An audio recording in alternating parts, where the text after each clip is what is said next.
Bonjour, bonjour mes bien-aimés dans le Seigneur, que notre Dieu soit béni. C'est le moment de notre méditation du jour. Je vous conseille de lire, de méditer et d'écouter pour l'édification de tous.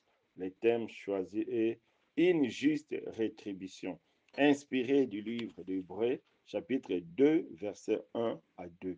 Écoutons la parole du Seigneur.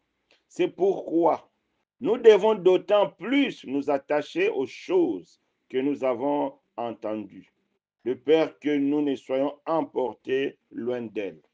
Car si la parole annoncée par des anges a eu son effet, et toute transgression et toute désobéissance a reçu une juste rétribution. Et bien aimé, ces paroles nous parlent d'une manière claire que la parole de Dieu a toujours un effet. Lorsqu'on l'accepte, on sera béni, on sera sauvé, on sera avec Dieu. Mais si on le rejette, il y aura un jugement de Dieu, il y aura une juste rétribution. Mon frère, ma soeur, il ne faut pas que tu te trompes. La vie que tu as, le corps que tu as ne t'appartient pas. Ta vie t'appartient à Dieu, ton corps appartient à Dieu. Tu n'es qu'un gestionnaire. La chemise que tu as t'appartient. Tu peux brûler ta chemise. Tu peux vendre ta chemise. Personne ne te dira quelque chose.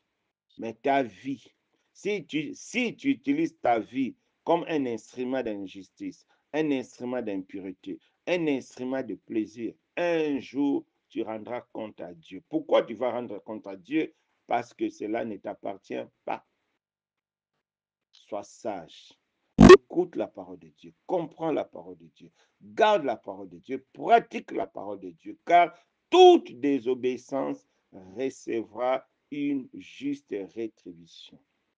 Mon frère, ma soeur, il est temps de prendre conscience. Il est temps de réfléchir. La rébellion ne t'amènera nulle part sinon en enfer. Ne regarde pas les autres, regarde ta propre vie. Tu seras seul devant Dieu. Aujourd'hui, Dieu te parle parce qu'il y a encore la possibilité pour toi de changer de vie. Il y a encore la possibilité pour toi de te repentir parce que Jésus-Christ est venu pour nous accorder cette possibilité de se repentir. Saisis-toi cette opportunité parce qu'il y aura une juste rétribution selon ce que tu fais et il y aura une juste rétribution. Mon frère, ma soeur, il est temps de prendre conscience. La parole de Dieu est aussi un instrument de justice. Lorsque tu la refuses, tu seras condamné et tu seras jeté en enfer. Mais ce n'est pas la volonté de Dieu que tu sois condamné. C'est pourquoi il a envoyé son Fils unique Jésus-Christ pour te sauver. Écoute, comprends, garde, pratique la parole. Tu seras apprécié de Dieu et tu auras la vie éternelle. Méditation suggérée. Apocalypse chapitre 20, versets 11 à 15. Bonne journée dans la grâce. Amen.